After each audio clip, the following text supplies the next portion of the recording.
आज देखो अपन जून 2023 का जो पेपर हुआ था उसके 45 क्वेश्चन कर लिए थे, उससे आगे भी करते। अगला क्वेश्चन है, मनुष्य के मन से सुंदर और कुछ नहीं होता। ईश्वर यदि है तो मनुष्य के मन में ही समाया हुआ है। मानस का हंस उपन्यास में ये संवाद किसका है? तो मानस का हंस उपन्यास में ये संवाद मोहिनी का है। मानस का हंस उपन्यास अमृतलाल नागर के द्वारा 1972 ईस्वी में रचित उपन्यास है ये, ठीक है। और मानस का हंस के उपन्यास के पात्र हैं, तुलसी है, गंगाराम है, नरहरिदास है। और ये इसके तुलसीदास के जीवन पर लिखा गया एक जीवनी परक उपन्यास है। आगे देखो, देश की बात निबंध के लेखक कौन है? तो देश की बात निबंध के लेखक कौन है? महावीर प्रसाद द्विवेदी। देश की बात निबंध के लेखक कौन है? महावीर प्रसाद द्विवेदी। अगला देखो, जयशंकर प्रसाद के नाटकों को मंच पर सफलतापूर्वक प्रस्तुत करने वाले निर्देशक कौन है? तो ये कौन है? बी कारंत शांता गांधी, ठीक है। आगे देखो, नागरी प्रचारिणी सभा के संस्थापक कौन है? तो नागरी प्रचारिणी सभा के संस्थापक इसमें से एक तो शिव कुमार सिंह है, और एक राम नारायण मिश्र, और एक श्याम सुंदर दास। ये तीन है इसके नागरी प्रचारिणी सभा के संस्थापक, ठीक है। आगे देखो,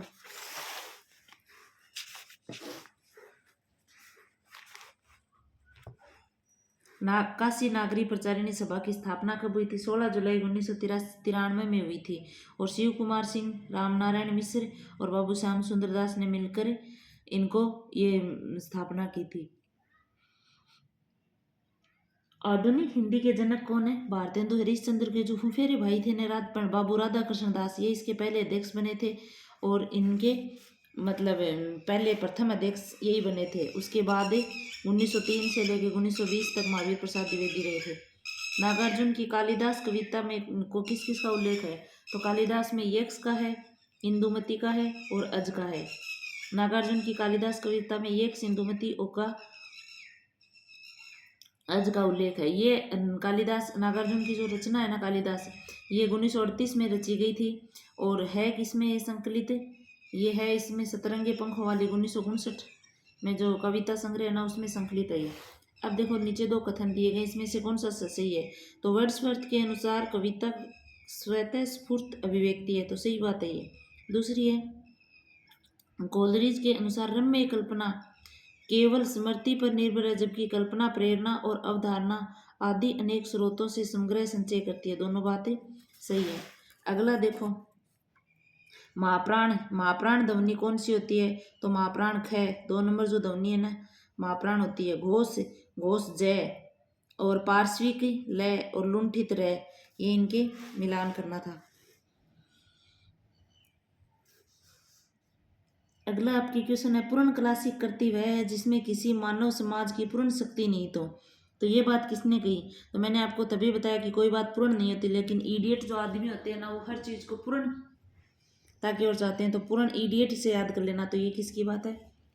इडियट की बात है। निम्नलिखित में से अविकारी शब्द कौन सा है? अविकारी संज्ञा विकारी है, विशेषण विकारी है, क्रिया विकारी है, लेकिन क्रिया विशेषण क्या है? अविकारी शब्द है। अब देखो, उत्तरा फाल्गुनी जो आपके निबंध है ना कुबेरनाथ राय जी का, ये उत्तरा फाल्गुनी के आसपास ऐसे अपने निबंध है। एक उत्तरा फाल्गुनी के आसपास कुबेरनाथ राय जी का निबंध है। और ये जो इनका विषाद योग है ना 1974 में निबंध संग्रह में संकलित है। ये कौन से निबंध संग्रह में? विषाद योग में, ठीक है। तो इसमें से मतलब 5 बातें दी हुई है, जिसको पहले से बाद के क्रम में लगाना है। तो इसमें देखो, सबसे पहले तो क्या आएगा? वास्तव में जो 30वां वर्ष होता है ना, ये देखो इसमें इधर दिया हुआ है, ये रहा। वास्तव में जीवन का जो 30वां वर्ष होता है ना, ये जीवन के सम्मुख स्फण उठा के प्रश्न चिन्ह को उपस्थित करता है। सबसे पहले तो ये आएगा। फिर आएगा, परंतु इसमें जीर्णता और जर्जरता नहीं है। जो 1 नंबर में बात थी ना, जीर्णता और जर्जरता, ये इस जो निबंध में है ना, जीर्णता और जर्जरता नहीं है, यह जरा और वर्धत्व का प्रतीक है।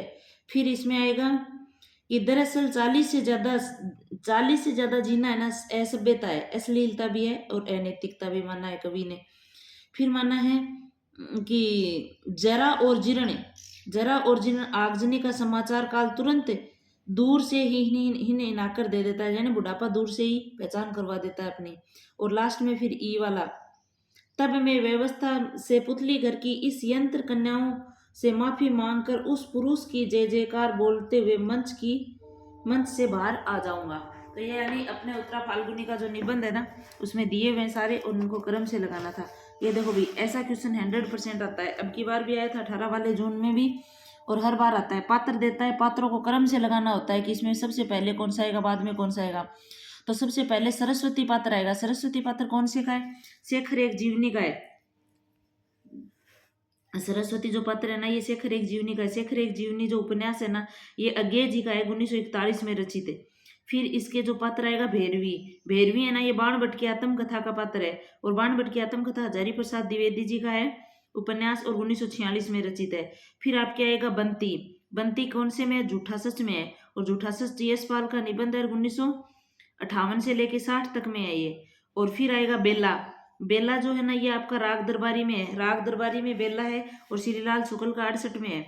और लास्ट में जो बचा है ना, लीजा। लीजा तमस का है। तमस किसका उपन्यास है? भीष्म साहनी का 73 में रचित एक उपन्यास है। आगे देखो, ये आपकी जो उसने कहा था कहानी है ना, उसके पंजाबी शब्द हैं, तो इसके अर्थ पूछे। कुड़माई का होता है मंगनी, घुमाव का होता है जमीन की नाप, खोते का होता है गधा, और तीमियों या तिमी का होता है स्त्रियों या स्त्री। ये पंजाबी शब्द है जो इनके अर्थ है। आगे देखो, ये हत्यारे गांव के मुखिया हैं, गरीबों का खून चूसने वाले हैं। सूद ब्याज डेडी डेडी सवाई नजर नजराना घूस घास जैसे भी हो, गरीबों को लूटो, उस पर सुराज चाहिए। जेल जाने से सुराज नहीं मिलेगा, सुराज मिलेगा धर्म से न्याय से। गोदान उपन्यास की जो धनिया पात्र है ना, इसका ये कथन है। अगला देखो फिर, मुझे अपनी कविताओं के लिए दूसरे प्रजातंत्र की तलाश है, यानी मुझे अपनी जो कविताएं है ना, उसके लिए दूसरे प्रजातंत्र की तलाश है। ऐसी बात किसमें? नक्सलवाड़ी। और जो नक्सलवाड़ी कविता है ना, ये सुदामा प्रसाद पांडे जी की कविता है, और ये इनके द्वारा जो इनकी जो कविता है ना, ये कल सुनना मुझे और संसद से सड़क तक है, इनमें ये कविताओं का संकलन है, संग्रह इसमें से दिया हुआ है। लेकिन आपको तो इतना याद रखना है कि ये कविता कौन सी से है, पंक्तियां तो नक्सलवाड़ी से हैं। आगे देखो, कबीर का घर शिखर पर जहाँ सिल हली गेल। इस वाक्यांश में सिल हली शब्द का क्या अर्थ है? भाई देखो, कबीर की जो पंक्ति आती है उसमें अर्थ ही पूछा जाता है हर बार, तो आपको कबीर की पंक्तियों के अर्थ आने चाहिए। हिलती हुई सिल, फिसलने लायक, तो इसका अर्थ होगा फिसलने लायक। सिल हली का अर्थ क्या होता है? फिसलने लायक होता है, ठीक है ना। और ये आपके कबीर ग्रंथावली है ना, आचार्य रामचंद्र शुक्ल जी की, जो 1512 में लिखी गई थी, वहां से है ये, ठीक है। अगला देखो, निम्नलिखित गीतों उपन कविताओं के प्रयोग पर सत्य कथन कौन से हैं? यानी इनमें से जो इतने सारे दिए हुए हैं, इसमें से सत्य कथन कौन से हैं? झूठा सच में पंजाबी कवियों बुल्ले शाह है बाबा फरीद की कविताओं का संकलन है। क्या ये है? तो मतलब है या नहीं है, ऐसा मतलब इसमें सही है कि ये बात गलत है, तो ये बात गलत है। फिर देखो, जिंदगी नामा में हिंदी कवियों तुलसी सूर के पदों का प्रयोग है, तो जिंदगी नामा में नहीं है ये भी गलत है। लेकिन मेला अंचल में सुमित्रानंद पंत की कविताओं का इस्तेमाल किया गया। मेला अंचल जो उपन्यास है ना, फणीश्वरनाथ रेणु का 1954 में, उसमें सुमित्रानंद पंत की कविताएं हैं। अगला है, मानस का हंस में मोहिनी रेदास का एक भजन गाती है। सही बात है भाई, मानस का हंस जो उपन्यास है ना अमृतलाल नागर जी का, उसमें मोहिनी रेदास का भजन गाती है। मानस का हंस में मोहिनी रेदास का भजन। तमस में सर्वे भवन्तु सुखीन सर्वे संतु निरामया का प्रयोग किया गया। सही बात है, ये तमस जो उपन्यास है ना भीष्म साहनी का 73 में, उसमें ये प्रयोग किया गया है। तो आपको इन सारी बातों को याद रखना है कि भाई इसमें कौन कौन से हैं और कौन कौन सी बातें सही है। आगे देखो फिर, अगला है, भारत दुर्दशा नाटक में निम्न पात्रों को मंच पर आने का सही क्रम है। यानी आपके एक नाटक दिया हुआ है भारत दुर्दशा, इनमें जो मंच पर आने का जो क्रम है ना, उसमें सही कौन कौन सा है? भाई आलस्य सबसे पहले आता है, एक रोग आता है, एक भारत दुर्देव आता है, एक मदिरा आती है, एक भारत आता है। तो इसमें से कौन कौन से क्रम से आपके इसमें आते हैं उनको बताया गया है। तो सबसे पहले तो कौन सा आएगा? भारत आएगा। तो ई सबसे पहले किसमें है? ई 2 में है। ई के बाद आपके आएगा भारत दुर्देव, सबसे पहले भारत फिर भारत दुर्देव सी, ई के बाद बी, ई के बाद सी, ये राशि। फिर आएगा बी, रोग आएगा, रोग के बाद आएगा आलस्य, लास्ट में आएगी मदिरा। तो तो आपको ये उसमें जो नाटक में क्रम पूछा गया कैसे कैसे क्रम आएगा। आगे देखो, गिरिधर बहुब्रीहि समास का उदाहरण है। तो गिरिधर बहुब्रीहि समास का उदाहरण ऐसी बात है। रामकृष्ण तत्पुरुष समास का उदाहरण है, ये बात गलत है। राम और कृष्ण है, और किस में आता है? द्वंद्व में आता है। तो ये आपको याद रखना है। अगला देखो, भारतीय लोकतंत्र की आलोचना करने वाला नाटक कौन कौन से? यानी भारतीय लोकतंत्र की आलोचना एक तो बकरी करता है, एक महाभोज करता है। एक तो बकरी 1974 में, और एक महाभोज। ये दोनों के दोनों आपके स्वतंत्रता की आलोचना करते हैं। अगला देखो, सरदार पूर्ण सिंह के निबंध है। सरदार पूर्ण सिंह के निबंध कौन कौन से हैं? तो इसमें है नैनों की गंगा, ये सरदार पूर्ण सिंह का है। और दूसरा है पवित्रता, ये भी सरदार पूर्ण सिंह का है। आचरण की सभ्यता भी पूर्ण सिंह का है। जय जमुना मैया जी, ये नहीं है। हम डार डार तुम पात पात, ये भी नहीं है। तो ये 3 निबंध किसके हैं? पूर्ण सिंह जी के। मेरे करवाए हुए हैं, जो वीडियो डाले हुए हैं ना, उससे बाहर देख लो, एक भी क्वेश्चन जा रहा है तो नहीं जा रहा। तो इन जो घटनाओं को है ना, पहले से बाद के क्रम में लगाना है। भाई, आर्य समाज की स्थापना कब हुई थी? 1875 में। आनंद मठ की स्थापना का प्रकाशन वर्ष, आनंद मठ का प्रकाशन वर्ष 1882 में। गीतांजलि का प्रकाशन वर्ष 1910 में। विश्व धर्म सम्मेलन में शिकागो का संबोधन 1893 में। ब्रह्म समाज की स्थापना 1828 में। तो देखो, सबसे पहले तो 1828 ही आता है, तो सबसे पहले ई आएगा। ई भी 2 में आ रहा है। फिर 1875 आता है, ए, तो ई बी, तो ये आएगा। ये आपका क्रम हो गया। इसमें इसी क्रम में आपके आएंगे कि भाई सबसे पहले तो ई आएगा। ई यानी ब्रह्म समाज की स्थापना हुई थी 1828 में। फिर आर्य समाज की स्थापना हुई थी 1875 में। फिर आनंद मठ की स्थापना हुई थी 1882 में। फिर विश्व धर्म सम्मेलन में भी शिकागो में जो विवेकानंद जी ने संबोधन किया था 1893 में। और लास्ट में 1910 में गीतांजलि का प्रकाशन हुआ था। आगे देखो, बहिष्कृत भारत पत्र का प्रकाशन किस वर्ष प्रारंभ हुआ? बहिष्कृत भारत पत्र का प्रकाशन 1927 में। बहिष्कृत भारत जो पत्र है ना, 1927 में इसका प्रकाशन हुआ था। भीमराव अंबेडकर द्वारा प्रकाशित है ये, भाई संपादित। बहिष्कृत भारत भीमराव अंबेडकर द्वारा। और कब हुआ था? 3 अप्रैल 1927 को हुआ था। ऐसे भी पूछ सकता है भाई, 3 अप्रैल, 5 अप्रैल, 10 अप्रैल, तो 3 अप्रैल को हुआ था ये। आगे देखो, विज्ञान और कविता पुस्तक के लेखक कौन है? विज्ञान और कविता के रिचर्ड हैं, IA रिचर्ड। विज्ञान और कविता पुस्तक के लेखक आपके ये 1926 में है, IA रिचर्ड की कविता है। अगली देखो, ये सारी किताबें मेरी काव्य शास्त्र वाले में करवाई हुई है। कौन सी सन में, क्रम से, कैसे भी क्वेश्चन पूछे वहीं से आ रहे हैं, सारे देख लेना। कांग्रेस कार्यकारिणी समिति की कहाँ की बैठक में सविनय अवज्ञा आंदोलन वापस लेने की स्वीकृति दी गई थी? तो बारदौली जो है ना, ये उसमें वापस लेने को स्वीकृति मिली थी, बारदौली में। अरे यायावर रहेगा याद में। मांजुली द्वीप किस राज्य में स्थित है? तो आपको पता ही है, मांजुली असम में है। अगला देखो, भक्ति आंदोलन पर किस कवि ने गंभीरता से विचार किया था? गंभीरता से मुक्तिबोध ने किया था भाई, भक्ति आंदोलन पर गंभीरता से विचार। तो आपके मुक्तिबोध। अमर आकारांत एकवचन पुल्लिंग संज्ञाओं के विकृत रूप का प्रत्यय क्या है?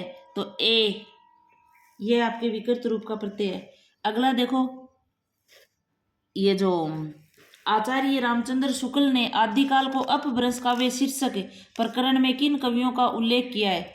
यानी कौन कौन से कवियों का उल्लेख किया है इसमें? तो ये अपभ्रंश काव्य प्रकरण में तो एक तो मधुकर कवि का किया है, श्रीधर कवि का किया है, देवसेन का किया है। एक तो भाई देवसेन का किया है, फिर सोमप्रभ सूरी का भी किया है, विद्याधर का भी किया है। तो 3 हो जाएगा, सी डी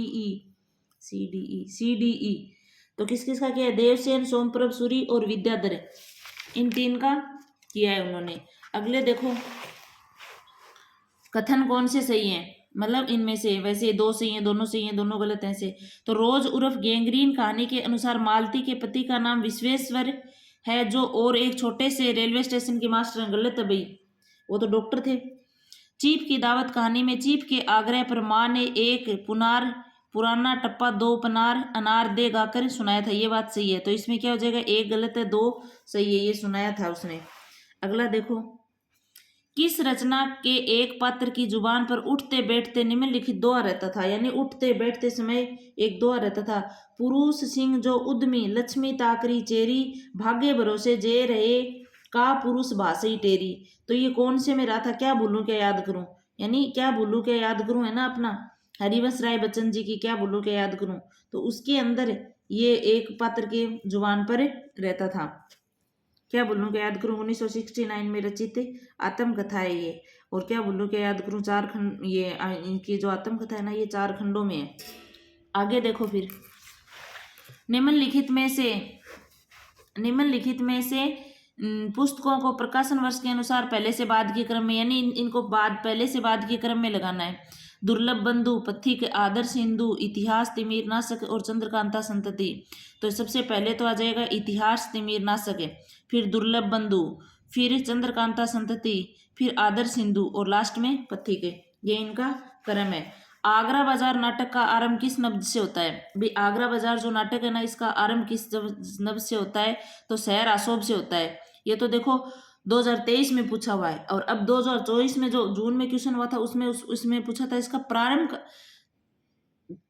सॉरी आरंभ तो शहर आशोभ से होता है, अंत कहाँ से होता है? तो इसका अंत भी देखो आदमी नामा से होता है। ये अब की बार का क्वेश्चन है तो आपको दोनों याद रखने। और इसमें नाटक में कितने अंक है? 2 नाटक है, 2 अंक है।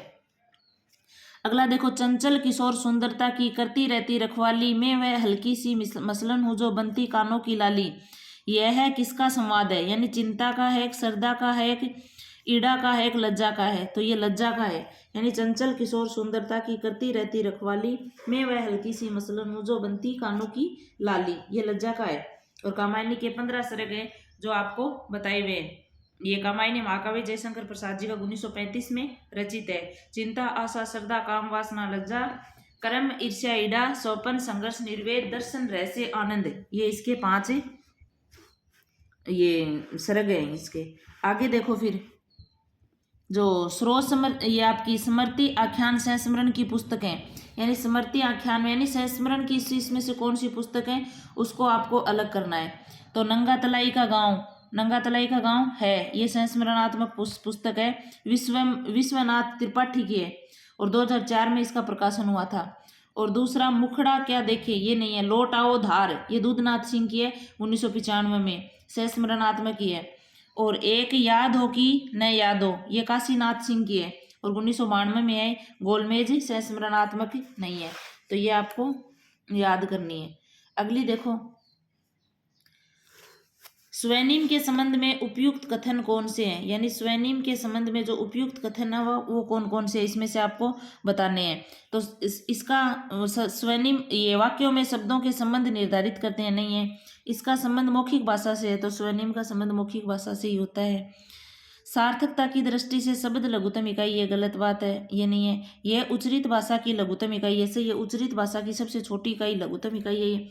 इसका ज्ञान भाषा के शब्द शुद्ध उच्चारण को जानने में किया जाता है, ये बात भी सही है। आगे देखो, निम्नलिखित अनुवादकों को उनके हिंदी में पहली बार प्रकाशित होने वाले क्रम को पहले से बाद के क्रम में लगाइए, यानी इनको क्रम के अनुसार लगाना है, पहले से बाद में।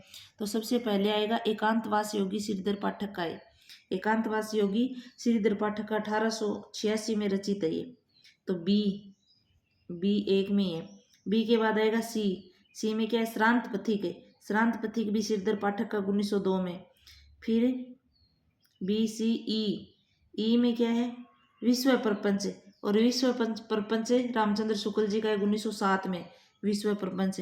और फिर है खड़िया का घेरा कमलेश्वर का है 2002 में खड़िया का घेरा। और फिर है कामदेव का अपना बसंत ऋतु का सपना, हबीब तनवीर का है ये। और हबीब तनवीर का 2008 में है ये, कामदेव का बसंत ऋतु का अपना सपना। आगे देखो फिर, झूठा सच, जो आपके झूठा सच उपन्यास है ना, इसमें से वैसे ही करने 2 कथन सही कौन से हैं तो ये बताने हैं आपको। झूठा सच, तमस और जिंदगी नामा आदि उपन्यासों में अनेक पात्र पंजाबी पृष्ठभूमि से, सही बात है भी पंजाबी से हैं, इसलिए इन उपन्यासों में हिंदी उर्दू के अतिरिक्त कहीं कहीं पंजाबी के संवाद का उपयोग भी किया जा सकता है, सही बात है। आपका बंटी के अनुसार बंटी का पूरा नाम अरुण बत्रा था, तो ये दोनों बातें सही हैं। अगला देखो, स्कंदगुप्त नाटक के स्त्री पात्र, यानी मेरे करवाए हुए पात्र है तो उसमें आपको स्त्री पात्र कौन है तो ये आपको देखना है। जेता नहीं है, देवकी तो है भाई, मालिनी भी है, और रामा भी है, चंदा नहीं है। ये जेता और चंदा नहीं है, बाकी तीनों हैं। आगे देखो फिर, अगला आपके इसमें दिया हुआ है कि भाई राम कृष्ण और शिव के व्यक्तित्व पर किस समाजशास्त्री चिंतक ने विचार किया था? यानी राम के, कृष्ण के और शिव के, तो रामलोर लोहिया ने किया था। राम, कृष्ण और शिव के व्यक्तित्व पर विचार इसने किया था। अब देखो, आपकी आलोचनात्मक पत्रिका के संपादक नहीं रहे, यानी आलोचनात्मक पत्रिका के संपादक 3 तो इसमें दिए हुए वो रहे, लेकिन कौन नहीं रहा? तो कमला प्रसाद नहीं रहा भाई, अरुण कमल रहा, परमानंद श्रीवास्तव रहा और नामवर सिंह रहा। ये तीनों के तीनों रहे थे। अगला देखो फिर, अंधेर, ये नाटकों में गीतों के प्रयोग को पहले के बारे में सत्य कथन है। तो अंधेर नगरी में कबाब वाला, नारंगी वाला, कुंजड़ीन, हलवाइन और ब्राह्मण गीत गा गा कर अपनी बात कहते हैं। तो ये बात सही है क्या?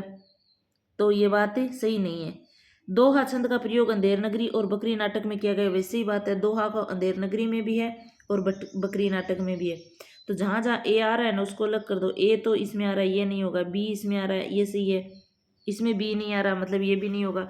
तो 2 बचे अपने पास, बी और डी। अगला देखो फिर, महाभोज आधे अधूरे और आषाढ़ का एक दिन में कोई भी पात्र गीत नहीं गाता है। सही बात है भाई, महाभोज में, आधे अधूरे में और आषाढ़ का एक दिन में कोई भी पात्र गीत नहीं गाता है।